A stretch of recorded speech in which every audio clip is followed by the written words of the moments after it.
Bonjour à tous, merci de participer à ce webinaire de présentation du projet Vilas que nous avons conduit avec l'adresse et le produit Digdash.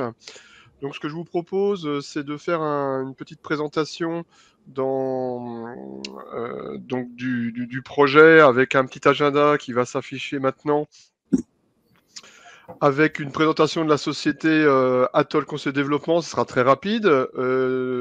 Digdash aussi va se présenter. Et puis bien sûr, on va vraiment faire un focus sur le projet avec une petite revue de l'expression de besoin de ce projet, des enjeux aussi.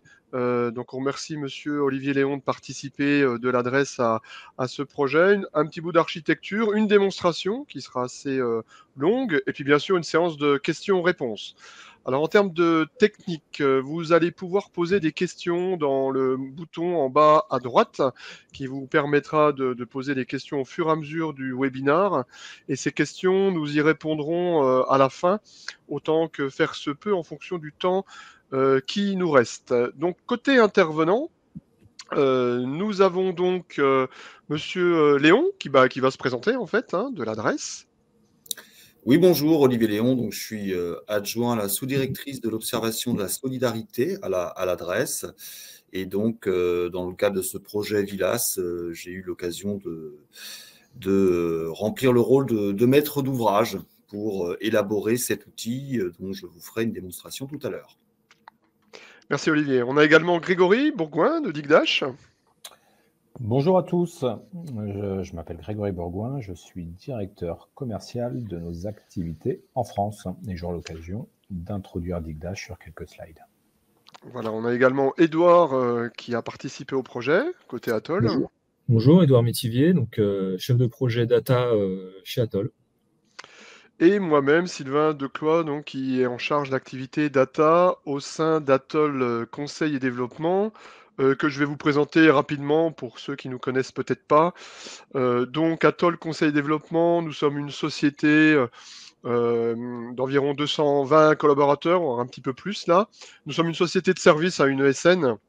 Et notre travail, c'est bien sûr d'accompagner nos clients sur tout un tas de thématiques.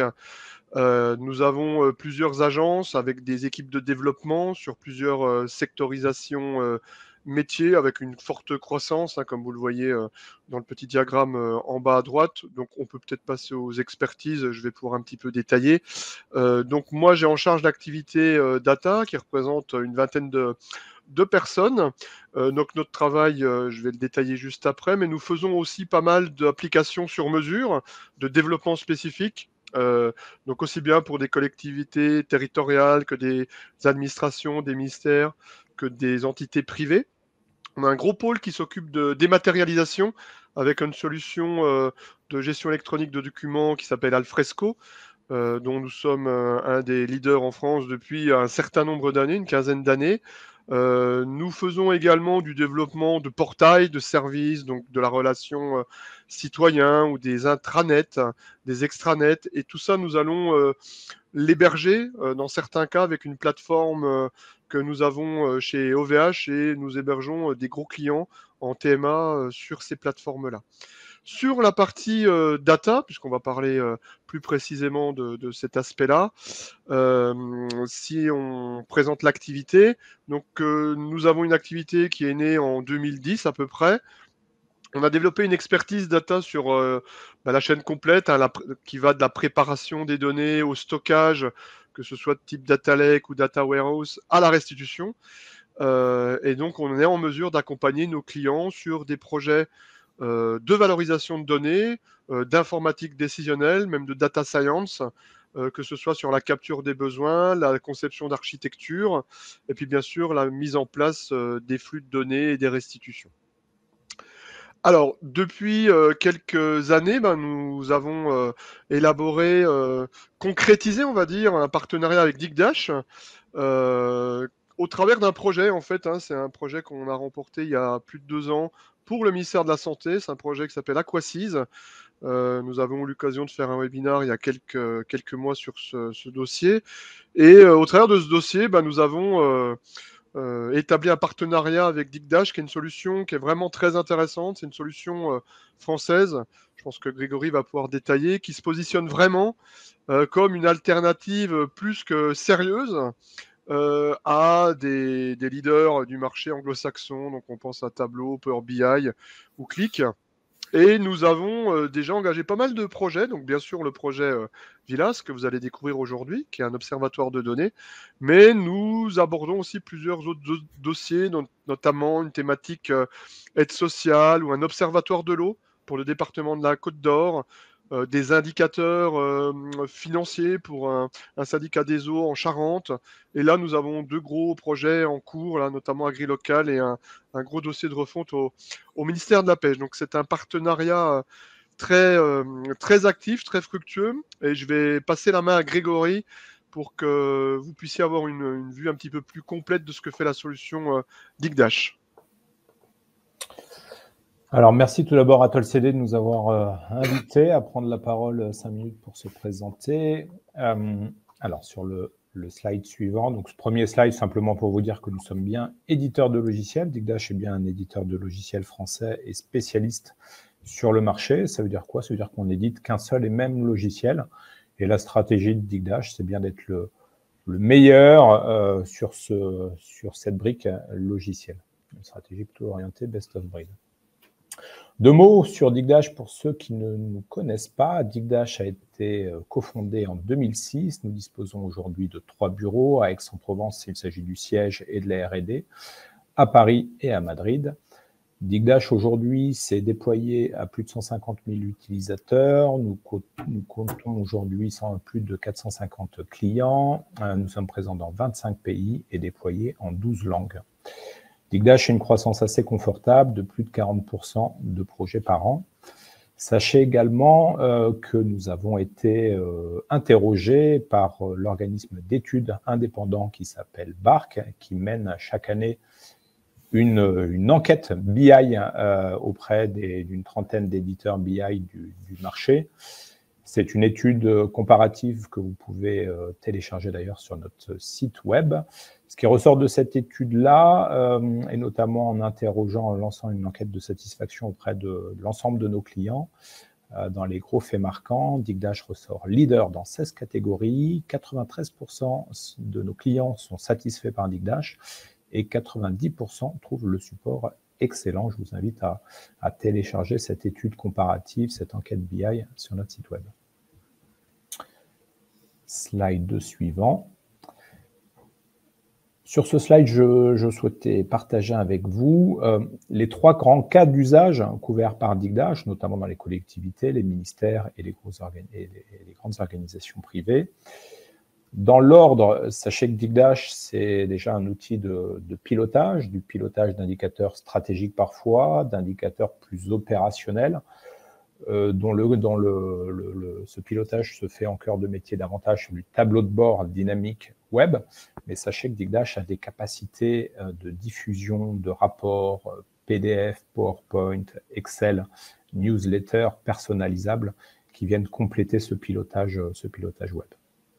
Le deuxième cas d'usage que l'on va couvrir avec DigDash, il s'agit d'un cas d'usage d'exploration, permettre aux utilisateurs métiers d'explorer leurs données, d'interroger leurs données en toute autonomie et de créer un premier niveau de tableau de bord en toute autonomie. On va parler de self-service BI, de BI en libre service. Le troisième cas d'usage que va couvrir le logiciel DigDash, ce sont des usages de notre côté, on parle de data communication, donc des sujets, comme son nom l'indique, de communication, non plus de pilotage, mais de communication, qui font l'objet du coup du témoignage client que va vous présenter Olivier Léon tout à l'heure. Communiquer, ça veut dire quoi? Data communiquer, ça veut dire que les organisations ont de la donnée et souhaitent communiquer sur ces données-là. Ça peut être une communication interne qui va se trouver davantage sur un intranet, ça peut être une communication vers l'extérieur et donc là d'intégrer de la donnée soit sur un extranet dans un contexte un peu plus privé ou directement sur le site web de l'organisation dans un contexte un peu plus public.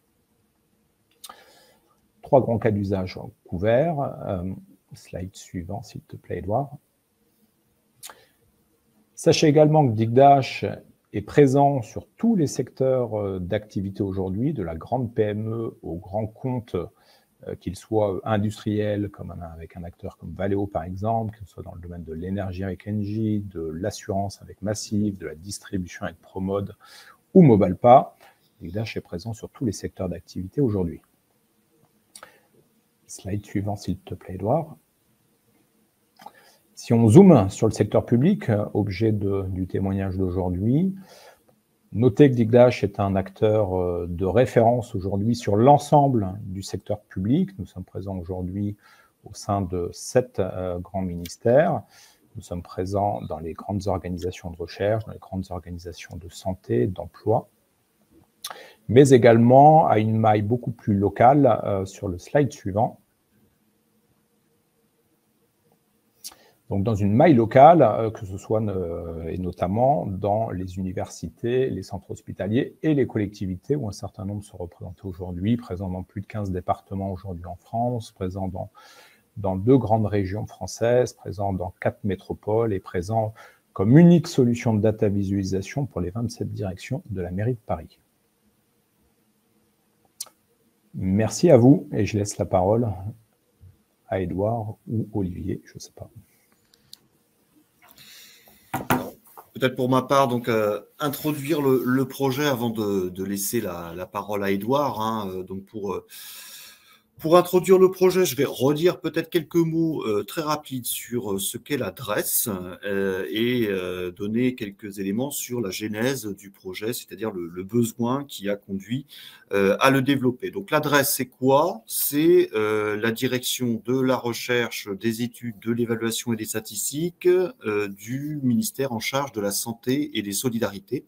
C'est-à-dire que c'est le service statistique de ce ministère. Donc, on est organisé en 3 principales sous-directions. Donc, une sous-direction qui traite des statistiques liées à la santé, donc que vous connaissez peut-être à travers tout ce qui a été publié pendant la crise sanitaire en matière notamment de dépistage et de vaccination.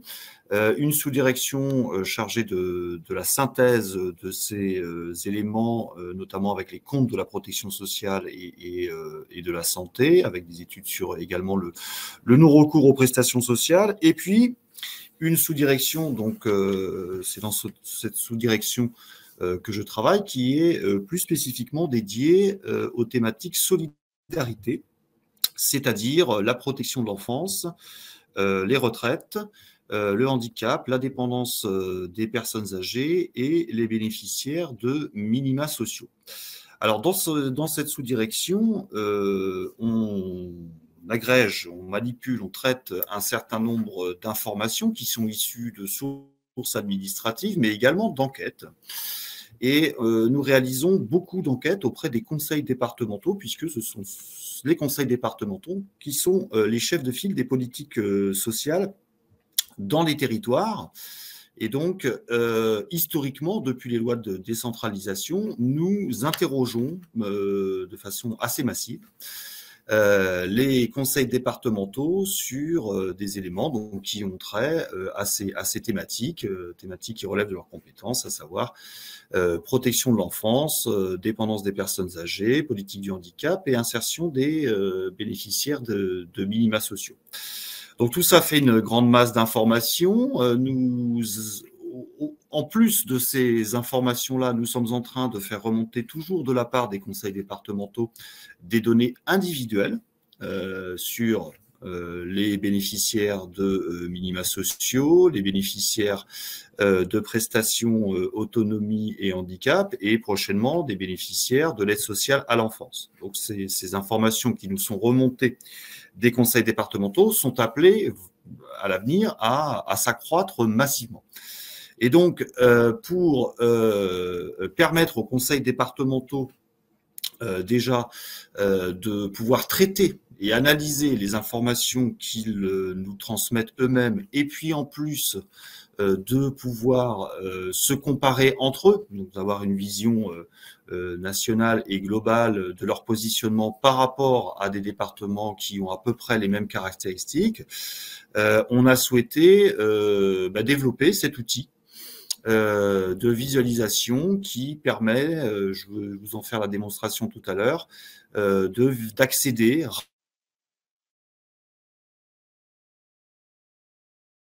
rapidement à des indicateurs issus de ces remontées départementales et d'autres indicateurs qui sont produits par la statistique publique. Donc le besoin, il est là, c'est permettre aux départements et puis plus largement à d'autres utilisateurs, hein, puisque c'est un tableau de bord qui est largement ouvert, d'autres utilisateurs de la sphère sociale, de pouvoir accéder rapidement à de la donnée, à de la visualisation et de pouvoir comparer les départements entre eux. C'était ça la genèse du projet et du besoin, et je vais y revenir tout à l'heure.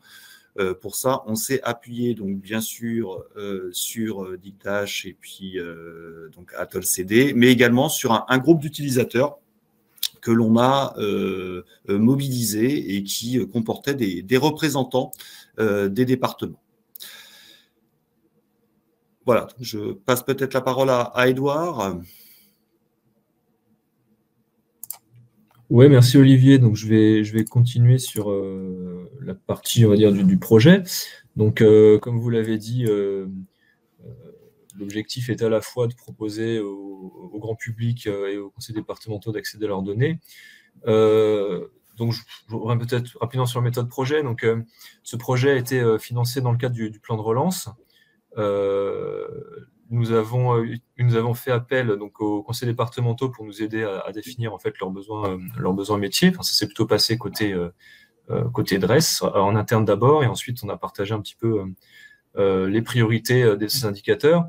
Donc, ce projet en fait a été conçu en 2 temps. Donc, dans un premier temps, permettre de partage d'indicateurs, une restitution directe d'indicateurs présélectionnés prioritaires, donc dans les 4 thématiques que Olivier a décrites, avec simplement des indicateurs préformatés sous Digdash, ainsi qu'un moteur de comparaison permettant la comparaison entre différents départements.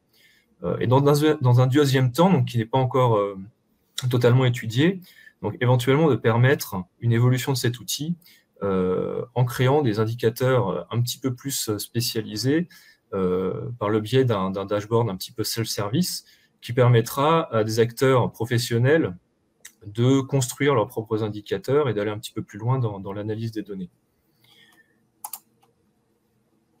Donc, pour cela, donc, les différents acteurs, Olivier les a déjà décrits côté DRES. J'ai déjà parlé en fait de tout ce qui est sur cette slide. Disons que voilà, le marché interministériel, donc valorisation de la donnée, qui a financé ce projet. Donc je vais vous parler moi très rapidement de l'architecture du projet. Donc c'est un petit peu reprendre ce qu'Olivier a décrit. Donc en entrée, en fait, on va avoir des données des conseils départementaux qui vont être envoyées à l'adresse par le biais de questionnaires, d'enquêtes et différents documents que l'adresse va formater et agréger pour faire des jeux de données donc, qui sont déjà disponibles sur le site de l'adresse en open data, que chacun peut aller télécharger. Et donc l'intérêt de ce projet, c'est de permettre une visualisation de ces indicateurs qui ne vont pas forcément parler à tout le monde, on ne sait pas forcément quelles données on a besoin d'aller chercher sur le site. Donc c'est de permettre de classer en fait ces indicateurs par thématique et de les restituer par thème et par sous-thème que l'on va voir après durant la présentation, directement sous Digdash. Donc le projet Vilas, on le voit ici, démarre en fait à partir des données déjà formatées de l'adresse, vont être remises en forme, vont être intégrées dans un ETL, donc Extract Transform Load, donc open source qui s'appelle le Pentao Data Integration, donc on utilise chez Atoll. Donc qui vont permettre d'alimenter en fait des jeux de données directement ingérables par l'outil Digdash. Donc ici, nous n'avons pas à parler de base de données ou d'entrepôt de données. On va directement utiliser ces fichiers et les intégrer dans Digdash. Pourquoi c'était fait comme ça? Eh bien, simplement, les fichiers de l'adresse ont une évolution, on va dire, assez lente, puisque ce sont souvent des données annuelles qui ne nécessitent pas forcément une alimentation très régulière, journalière. Donc, dans cette première partie du projet Vilas, La mise à jour se fera au fur et à mesure des nouvelles données annuelles sur la plupart des indicateurs et seront mises à jour au niveau de l'outil. Dans une deuxième phase, il était éventuellement possible que, si les études confirment ce besoin, de créer une base de données ou un entrepôt qui permettront une alimentation plus automatisée de la chaîne. Voilà pour l'architecture. Donc, je vais passer la parole et la main à Olivier pour la présentation, la démonstration sur l'outil. D'accord.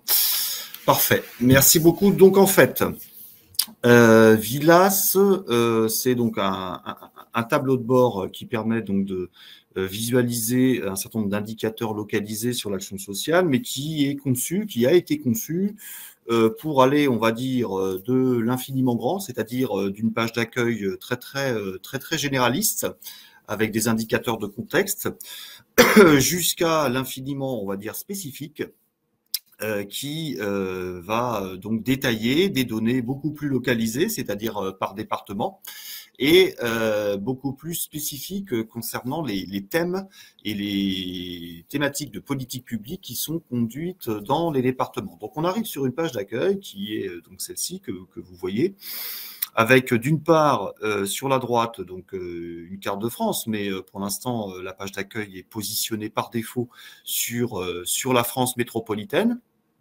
Et puis vous avez un certain nombre d'indicateurs de contexte, d'entrée en matière, qui sont donc rapportés bien sûr au champ démographique et social, avec des données sur la population, le taux de pauvreté, la structure de la population, le taux de chômage.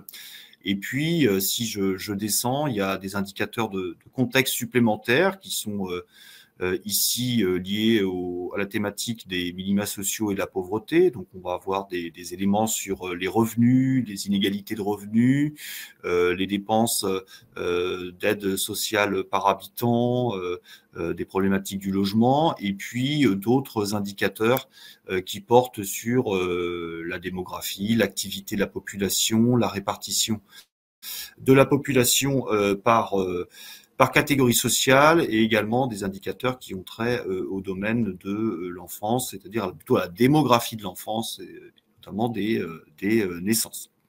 Donc ça, c'est la page d'accueil qui permet donc d'arriver sur l'outil. Et sur cette page d'accueil, on va avoir des petits boutons qui vont renvoyer vers une présentation générique de l'adresse, et puis un autre qui permet de nous contacter et donc de poser des questions. Donc il y a une boîte mail qui est spécifiquement dédiée à cet outil et qui permet de répondre aux questions des utilisateurs.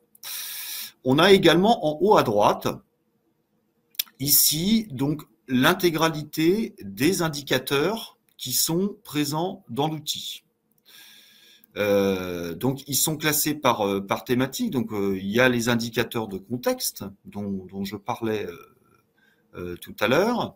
Et puis, il y a des indicateurs plus spécifiques, donc par thématique. Donc, je ne vais pas les détailler tous, hein, j'y reviendrai tout à l'heure, mais ils sont classés par thématique. Donc là, on a le grand âge. On a les indicateurs qui ont trait ici à la thématique du handicap. Les indicateurs qui ont trait à la thématique minima sociaux et pauvreté, et puis les indicateurs qui ont trait à la thématique enfance et famille et protection de l'enfance. Donc comme ça, on a une vision d'ensemble de tous les indicateurs présents, et cette possibilité d'accès donc à cette liste d'indicateurs, elle est présente sur toutes les pages du tableau de bord. Ce qui est aussi à noter, c'est que derrière cette liste d'indicateurs, il y a des liens qui permettent d'accéder à la donnée mise en forme sur le site de l'adresse.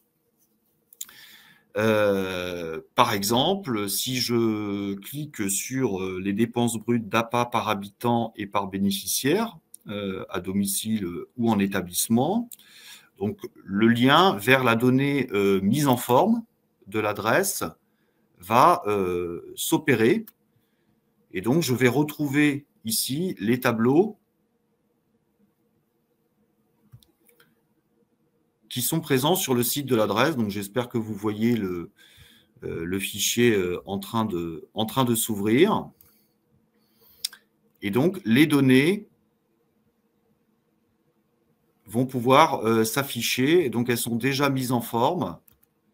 Elles ont des titres, des intitulés de colonnes, des notes de lecture, des précisions sur le champ. Enfin, on a toutes les métadonnées qui sont nécessaires pour visualiser cette information.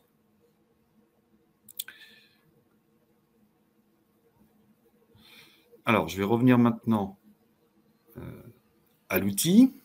Voilà, donc j'espère que vous le voyez. Faites-moi signe hein, si vous avez des... C'est bon, Olivier, ça fonctionne. D'accord. Donc, cette liste-là qui permet d'accéder aux données mises en forme. On a également sur chaque vignette, ici quand on survole une vignette, on a également deux petits boutons. Il y en a un qui permet d'avoir une description peut-être un petit peu plus sommaire que ce qu'elle est dans les fichiers mis en forme, mais de la source et du champ sur lequel porte l'indicateur. Et puis, on a la possibilité également de télécharger ici la donnée brute. Donc ça répond à deux besoins. Donc, le premier besoin, tout à l'heure, sur la donnée mise en forme, c'est d'avoir les données déjà prêtes hein, et déjà, je dirais, documentées, mises en forme. Et ici, c'est une donnée brute qui répond à un autre besoin qui est de pouvoir être retravaillée ensuite par les utilisateurs qui le souhaiteraient. Et donc ça, on a ces éléments-là sur chaque vignette de chaque indicateur et sur chacune des pages du tableau de bord. Donc voilà pour la page d'accueil. Une fois qu'on est sur la page d'accueil, donc on va vouloir aller visualiser des choses un petit peu plus fines, par exemple sur un département. Donc on peut sélectionner un département en cliquant dessus. Hein. Donc là, j'ai pris l'exemple de la Sarthe. Et on a ce bouton qui permet d'accéder aux indicateurs départementaux sur ce département. Donc là, on va, je vais cliquer une fois de trop, voilà, on va atterrir sur une page d'orientation qui permet de retracer un peu, de présenter les 4 grandes thématiques qui composent l'outil VILAS, qui correspondent aussi aux 4 grands domaines des politiques publiques exercées dans les départements, hein, donc enfance et famille, grand âge, autonomie, handicap et puis minima sociaux et pauvreté. Donc on a cette page un peu d'orientation. Pourquoi? Parce qu'il peut y avoir différents utilisateurs. Les uns peuvent être davantage intéressés par la thématique enfance et famille, les autres par la thématique handicap. Donc on a cette orientation-là qui est proposée pour permettre d'accéder plus rapidement à l'indicateur souhaité. Donc, si on choisit un indicateur, donc on a une présentation de la thématique, et donc là, on va véritablement arriver sur une page qui va présenter les indicateurs qui se rapportent à cette thématique-là. Sur le bandeau de gauche, donc on va retrouver les 4 thématiques avec des sous-rubriques. Donc, une fois qu'on est dans une thématique, on a en général une rubrique caractéristique générale, mais de la thématique en question, donc avec des indicateurs génériques, mais qui se rapportent à cette thématique. On va avoir une sous-rubrique qui va plutôt parler des bénéficiaires des mesures. Alors, ça va être, par exemple, des bénéficiaires de l'APA pour tout ce qui est grand âge, autonomie, ou ça va être des bénéficiaires de mesures d'aide sociale à l'enfance pour la thématique enfance et famille, de prestations sociales pour la thématique minima sociaux et pauvreté. On va avoir une autre rubrique qui va plutôt être consacrée aux établissements sociaux et médico-sociaux, donc qui accueillent ces différentes populations. Et puis, on va avoir une autre sous-rubrique qui, elle, va être plus spécifiquement dédiée aux dépenses que les conseils départementaux consacrent à ces actions, à ces mesures et à ces politiques publiques. Alors, il y a des variantes, hein, bien sûr. selon les thématiques. Hein. Par exemple, sur enfance et famille, on a rajouté une sous-rubrique PMI, protection maternelle et infantile. Sur la thématique grand âge et autonomie, on a rajouté une thématique prospective puisqu'on dispose de projections à 2050 de bénéficiaires de l'APA et de personnes âgées dépendantes. Mais grosso modo, les rubriques sont organisées comme ceci. Une sous-rubrique consacrée aux bénéficiaires, une sous-rubrique consacrée aux établissements et à l'activité des établissements qui accueillent ces populations, et puis une sous-rubrique dédiée aux dépenses que les conseils départementaux consacrent à ces politiques publiques. Donc là, je suis dans la sous-rubrique caractéristiques générales de la thématique grand âge autonomie. Donc, je vais pouvoir visualiser la répartition des bénéficiaires de l'APA par sexe, niveau de dépendance, GIR et mode de vie, donc à domicile ou en institution. Hein. Je peux faire varier ici la décomposition et donc on a les variables, on va dire, qui se mettent automatiquement à jour. J'ai des données sur l'évolution du taux de bénéficiaires de l'APA par tranche d'âge. Donc plus de 60 ans ou plus de 75 ans. Je vais avoir la même chose, mais découpée selon domicile et institution. Je vais avoir des éléments également sur la distribution des revenus des bénéficiaires de l'APA et de la part de ceux qui utilisent pleinement leur plan d'aide. Qui leur ont été notifiés, etc., etc. Sur la partie prospective, donc je vais avoir des projections du nombre de bénéficiaires de l'APA selon différents, à l'horizon 2050, mais selon différents scénarios qui peuvent être tout à fait paramétrés avec une ventilation entre les hommes et les femmes. Sur la partie établissement, je vais avoir le taux d'équipement en place d'hébergement et lit médicalisé pour 1000 personnes de 75 ans et plus. Et des éléments aussi sur les places installées dans les EHPAD ou les résidences autonomie. Et puis, quelques indications également sur l'offre en service de soins infirmiers à domicile, en infirmiers libéraux, et puis également sur l'évolution du nombre de personnes qui bénéficient d'une aide ménagère financée par le département, enfin tout un tas d'indications qui se rapportent à l'accompagnement et à l'offre. Et enfin, pour ce qui est des dépenses des conseils départementaux, donc on aura l'évolution des dépenses totales d'APA par habitant, par bénéficiaire également.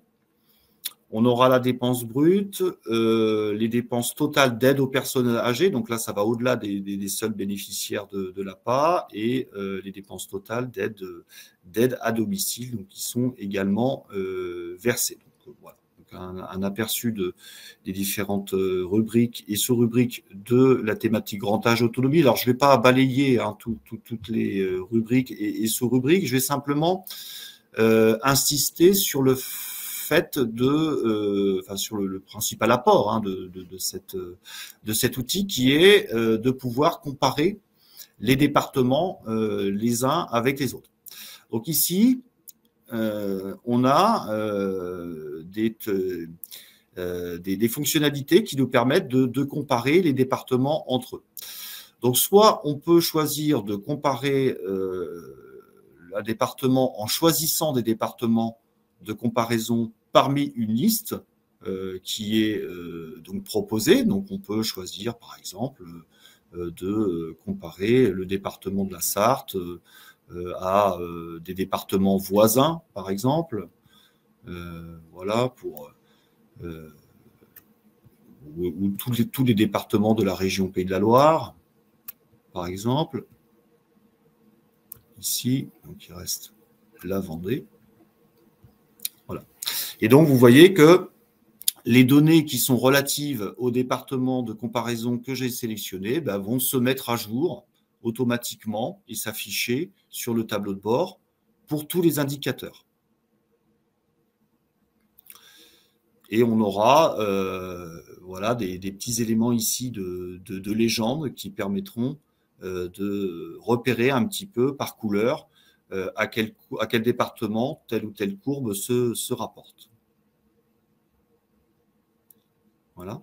Et cette mise à jour, donc cet affichage des départements de comparaison, donc là je suis sur la sous-rubrique dépenses des conseils départementaux, mais elle vaut aussi, elle est effective pour toutes les autres rubriques et sous-rubriques. Donc si je vais sur ici la rubrique handicap, établissements et services, hein, donc ces départements de comparaison que j'ai sélectionnés s'affichent également sur tous les indicateurs et tous les graphiques. Donc, même chose pour minima sociaux et pauvreté. On a tous les départements qui s'affichent. Donc, on peut choisir les départements de comparaison. Et puis, on peut aussi les choisir sur des critères un petit peu plus objectifs et statistiques, puisque au sein d'une même région, il peut y avoir bien sûr des départements qui ont des caractéristiques très, très, très différentes. Donc, l'outil va proposer plutôt des départements jumeaux, mais jumeaux sur le plan statistique. Donc là, par exemple, dès que l'on clique sur la fonctionnalité de comparaison sur critères, l'outil va nous afficher une carte avec bien sûr la Sarthe en couleur unique, mais il va proposer des départements de comparaison eu égard à un certain indicateur. Ici, c'est l'indice de vieillissement, c'est-à-dire le rapport entre la population âgée de plus de 60 ans sur les moins de 20, et donc ça donne une idée de la structure de la pyramide des âges du département en question. Et l'outil va dire, ben voilà, du point de vue de la pyramide des âges, du point de vue de la structure de la population par âge, des départements auxquels il serait pertinent de comparer la Sarthe, eh bien c'est l'Indre-et-Loire, la Côte d'Or, l'Hérault et le Vaucluse. Donc là, cet indicateur de vieillissement, hein, de structure de population par âge, il peut être intéressant si on s'intéresse à la problématique de l'enfance. Hein, on cherche à comparer des départements qui ont à peu près la même part de moins de 20 ans, ou si on s'intéresse à la problématique du vieillissement et de la dépendance, donc des départements qui ont à peu près la même structure de population en matière de personnes âgées. On peut également faire varier cet indicateur de comparaison. Donc ici, c'était l'indice de vieillissement, mais on peut tout à fait choisir la taille de la population. Si on prend la taille de la population, c'est-à-dire le nombre d'habitants, et bien là, il va nous proposer d'autres départements de comparaison. Donc on aura par exemple la Somme, on aura ici la Marne, la Saône-et-Loire, et puis éventuellement également le Vaucluse.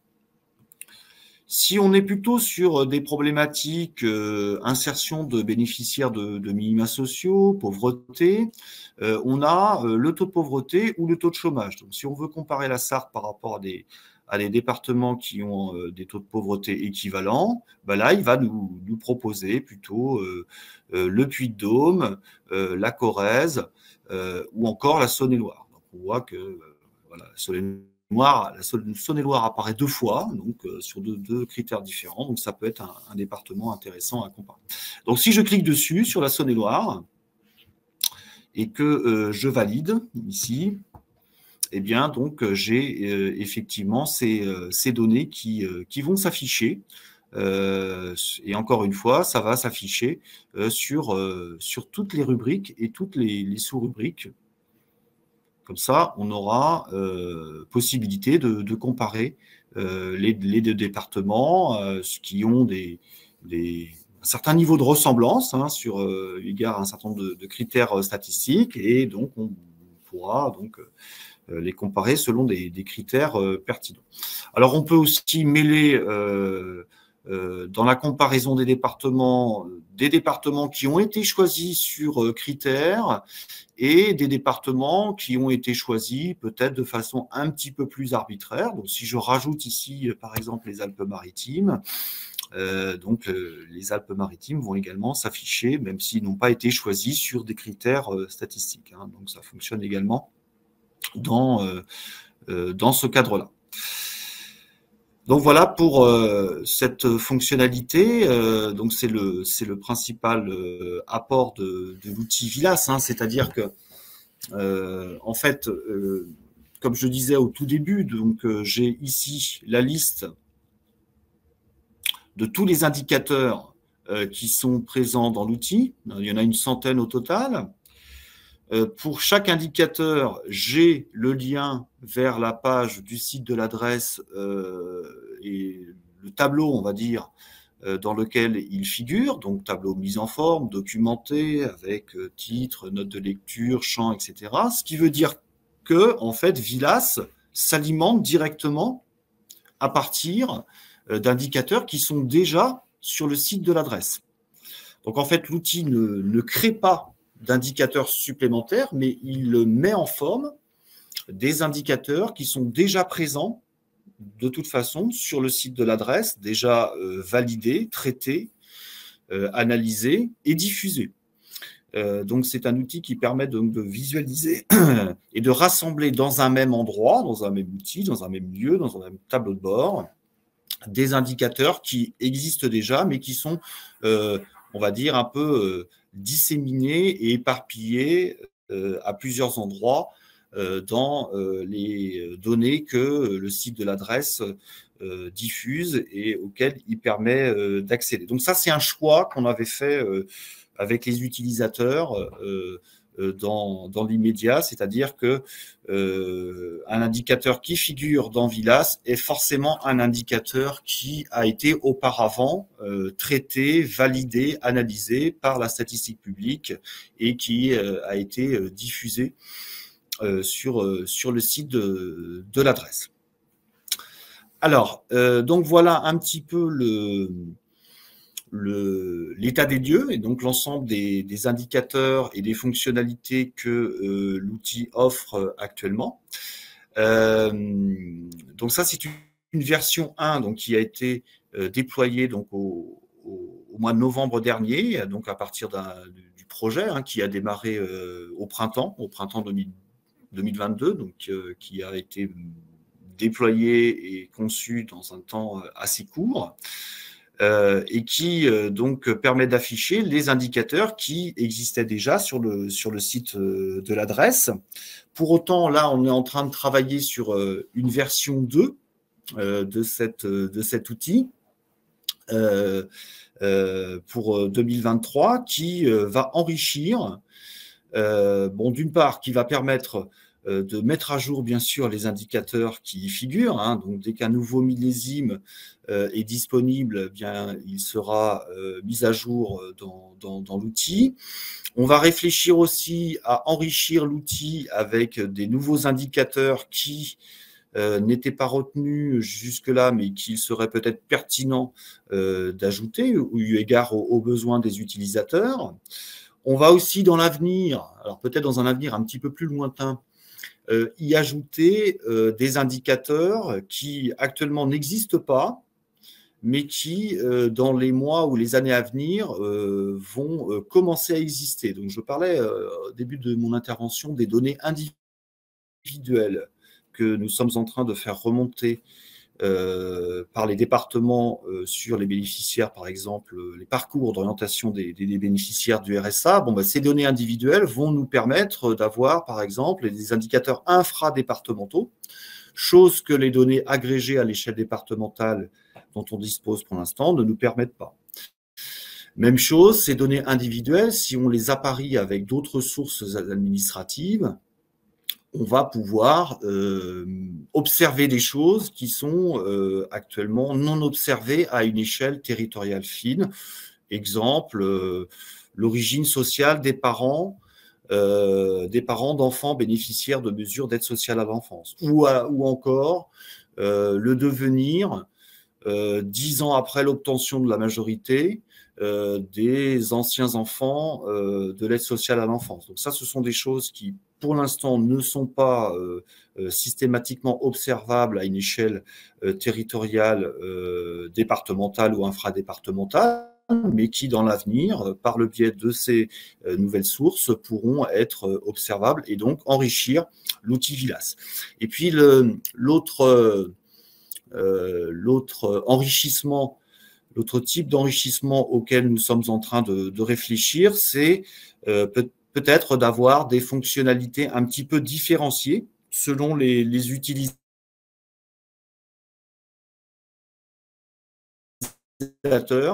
On peut penser à des fonctionnalités un peu plus élaborées qui permettraient par exemple de croiser deux indicateurs qui actuellement dans VILAS sont dans deux rubriques différentes. Si je prends par exemple les bénéficiaires du RSA, donc on a le taux de bénéficiaires du RSA dans les minima sociaux et la pauvreté, on a les bénéficiaires de l'AAH dans la rubrique handicap. On peut avoir envie de croiser ces indicateurs et voir comment les départements, la distribution des départements s'organise autour du croisement de ces indicateurs-là. Donc, on est en train de réfléchir à des fonctionnalités avancées, à un enrichissement de l'outil par le biais d'un nouveau groupe d'utilisateurs qui va se mettre en place et qui va se réunir très prochainement pour avancer sur ces évolutions. Donc, voilà ce que je pouvais vous dire pour cette version 1 de l'outil VILAS. Je vais pouvoir peut-être arrêter le partage. Merci Olivier. On va peut-être du coup directement passer aux questions-réponses. Oui, il y a plusieurs questions qui ont été posées. Il y a des questions qui ont été répondues directement, mais je pense que c'est pas mal de les partager. Oui. Donc, il y avait une question plutôt pour Olivier. Quels sont les CD qui ont participé aux ateliers de travail? Donc, vous avez répondu dans le chat. C'est peut-être pas mal de le... Oui, tout à fait. Donc, on avait des représentants de différents départements, donc l'Oise, l'Eure, la Seine-et-Marne. On avait la collectivité européenne d'Alsace. On avait la métropole de Lyon. Voilà, j'espère ne pas en oublier. On avait également des représentants aussi des directions d'administration centrale, comme la direction générale de la cohésion sociale. Ok, merci. On avait une question sur la possibilité de comparer des départements sur plusieurs critères, par exemple taille de la population et indice de pauvreté. Donc celle-là, j'ai répondu dans le chat. En fait, c'est une question qui s'est posée au départ avec Olivier, c'est est-ce qu'on définit un moteur qui va faire une sorte de mix de différents indicateurs et imposer à l'utilisateur un département pertinent. Mais dans ce cas, l'utilisateur ne serait pas au courant du calcul et des vrais critères de pondération entre des indicateurs de nature différente. Donc, on a préféré la transparence et la simplicité sur des critères simples, voilà, pour ne pas donner l'impression d'un calcul un petit peu obscur qui serait fait par l'outil. Je sais pas, Olivier, si vous voulez... Tout à fait ça. C'est-à-dire que si on veut calculer un indicateur de proximité entre départements qui mélange plusieurs critères, la taille de la population, le taux de chômage, le taux de pauvreté, etc.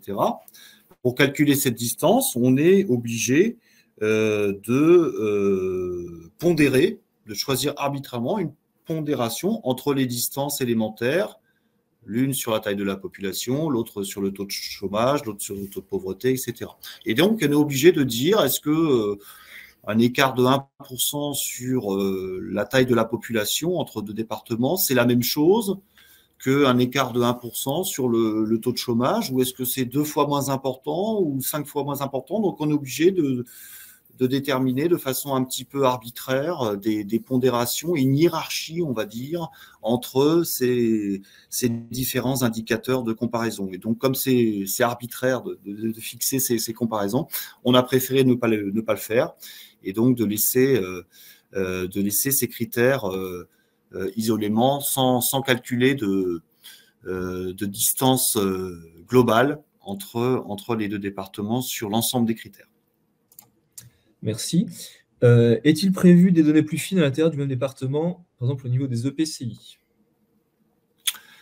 Alors, pour l'instant, donc en fait, comme je disais, les données qui sont dans VILAS sont issues des données qui sont déjà diffusées par l'adresse sur le site de l'adresse. Et ces données-là, elles proviennent d'enquêtes qui sont menées depuis des dizaines d'années, depuis le début des lois de décentralisation, auprès des départements, mais ce sont des enquêtes agrégées. Donc, on demande aux départements des éléments sur, par exemple, les parcours d'insertion des bénéficiaires du RSA, les caractéristiques, mais au niveau agrégé, au niveau global sur l'ensemble du département. Donc, pour l'instant, on ne dispose pas, via ces enquêtes auprès des départements, de données plus fines que l'échelle départementale.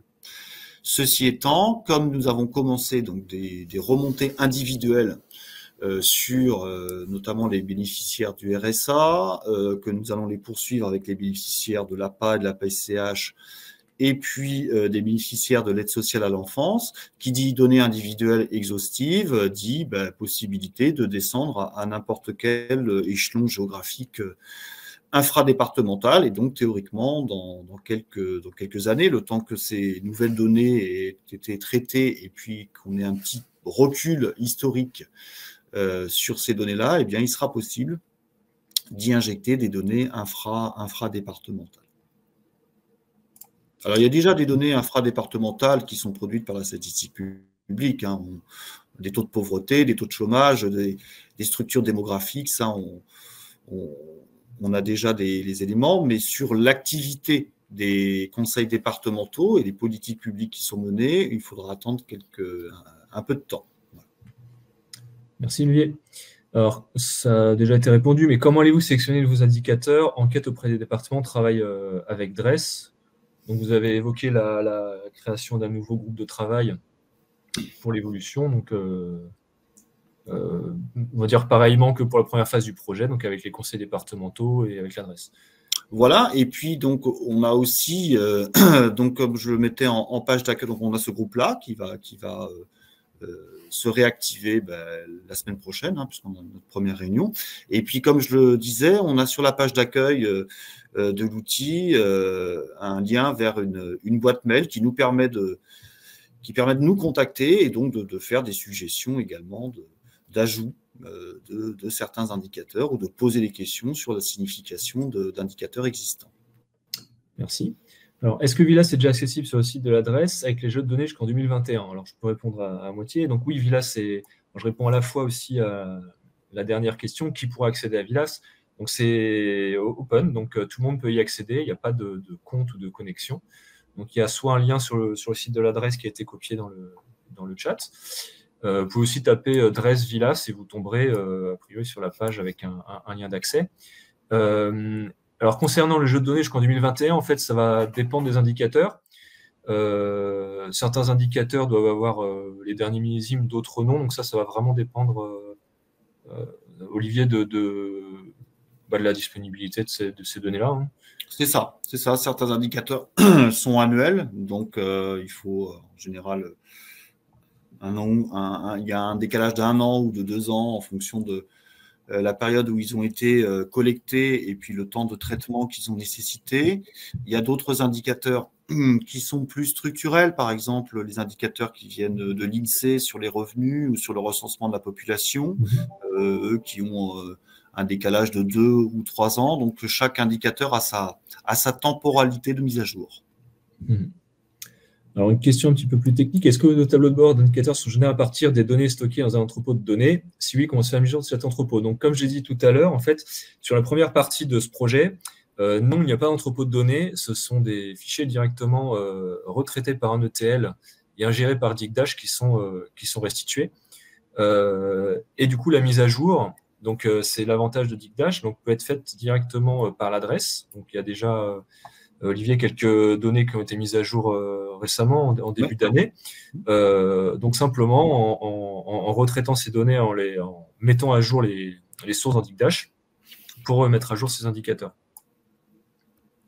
Donc là, peut-être, Olivier, si vous pouvez témoigner de, on va dire, comment ça s'est passé en termes de facilité de mise à jour ou de compétences requises pour faire ça.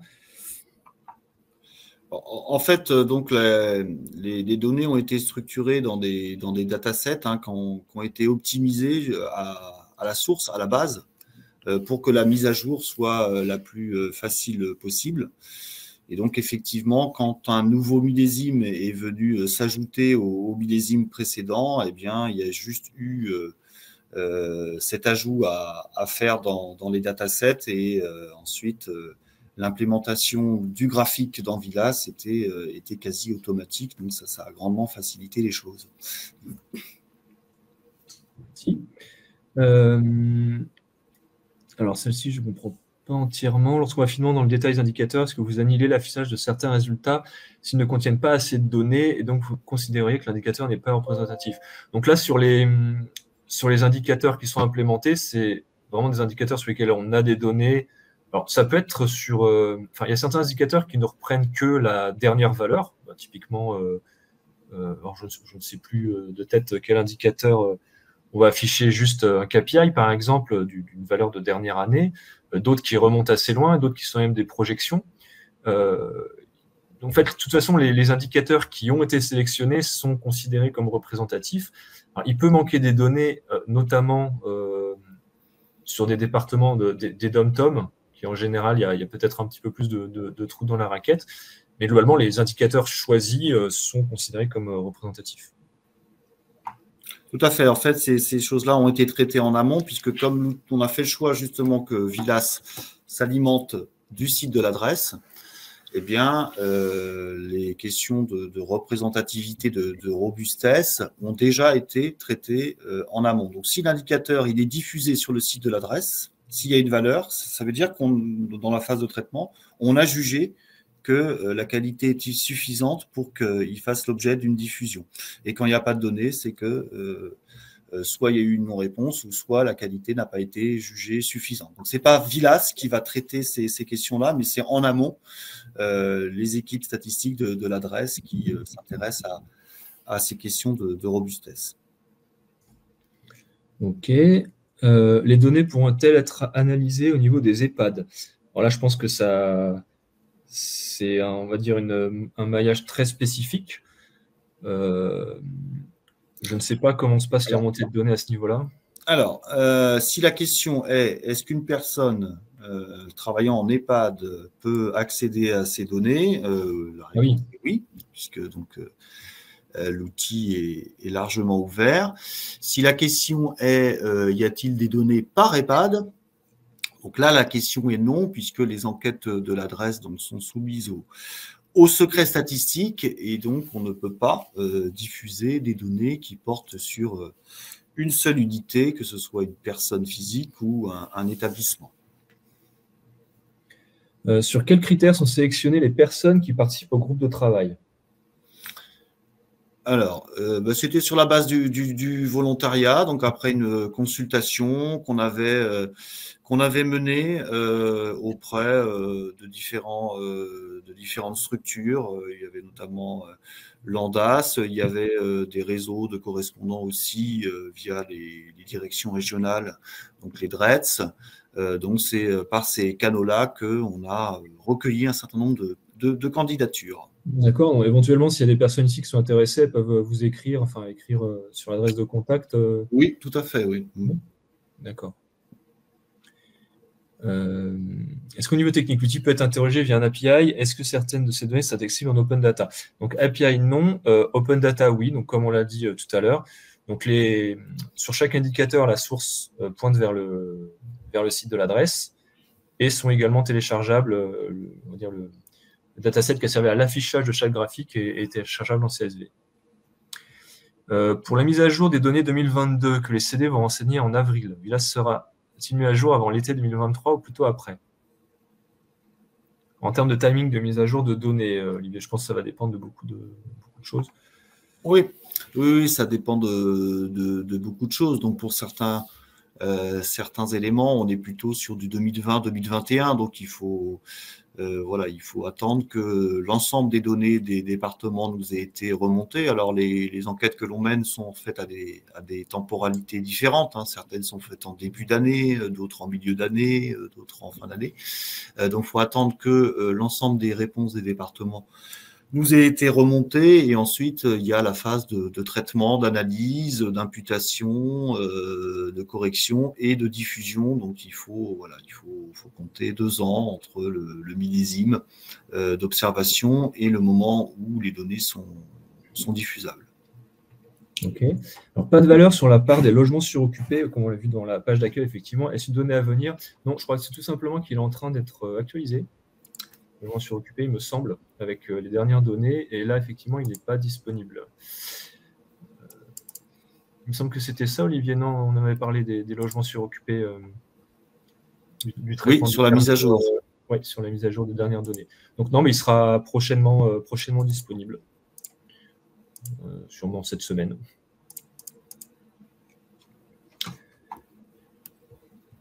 Alors, les données utilisées pour générer les tableaux de bord indicateurs sont pré-traitées au niveau ETL, au niveau des sources. En soi, un petit peu les deux, puisque de toute façon, ils sont pré-traités au niveau de l'adresse, puisque c'est à ce niveau-là que se fait l'agrégation de tout ça. Là, pour les outils qu'ils utilisent, c'est plutôt à Olivier qu'il faut demander. Et après, ils sont effectivement pré-traités avec l'ETL pour en fait, uniformiser un petit peu tous ces documents-là. On va avoir des syntaxes parfois différentes, des colonnes différentes. Donc, on remet tout d'aplomb pour l'injecter en Digdash et qu'on puisse comparer vraiment des départements avec on va dire une clé de valeur département. Peut-être pour le pré-traitement au niveau DRESS, Olivier, qu'est-ce que vous utilisez comme outil ou pour l'agrégation des données qui viennent des différents départements?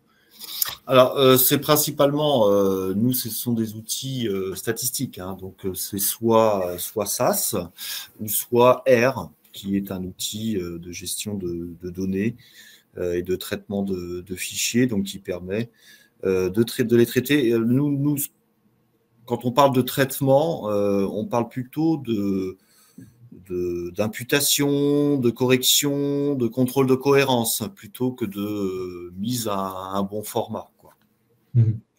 Ok. Alors, une petite question. Pour la quinzaine de CD que vous avez présenté qui utilisent Digdash, est-ce que c'est pour de la data vise interne au département?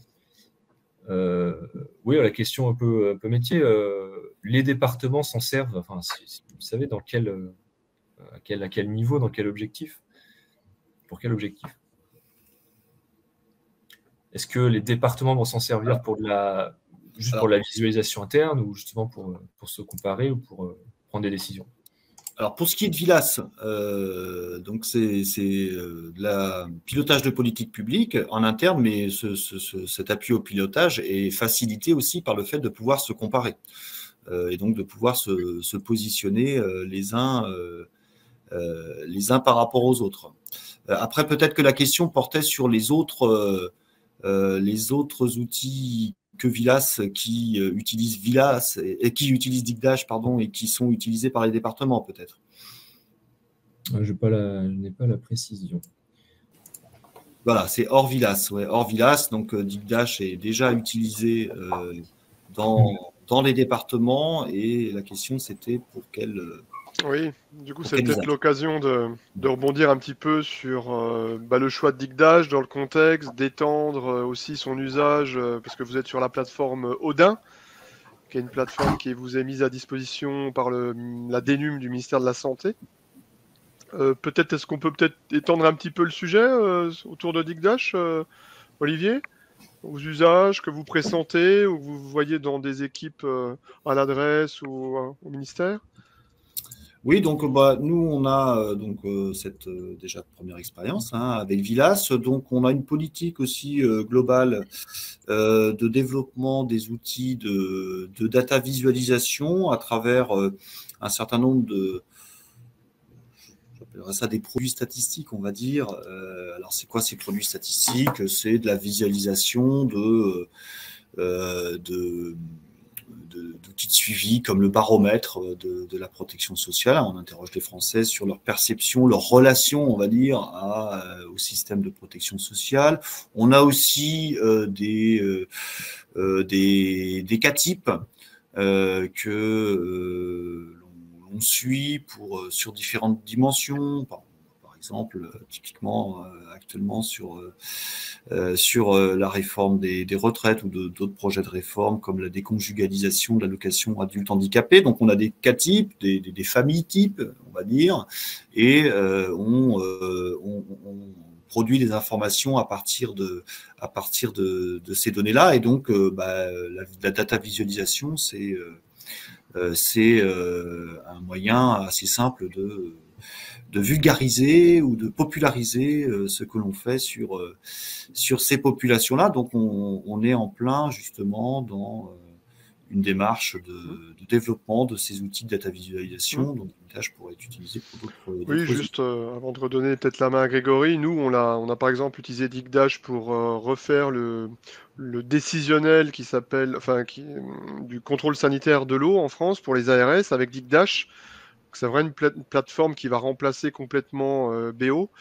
Et du coup, c'est assez intéressant parce qu'on peut vraiment construire des petites applications décisionnelles. Il y a tout le module de tableau de bord à l'intérieur, de self-service. Donc, dans la dernière version, on peut bénéficier d'un éditeur de formulaire de saisie.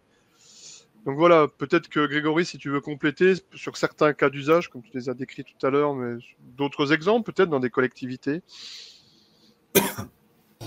Alors oui, l'usage de Digdash au sein des collectivités, notamment des départements. Oui, on a aujourd'hui, je le disais en introduction, une quinzaine, 17 pour être précis, 17 départements qui utilisent Digdash pour leurs besoins internes.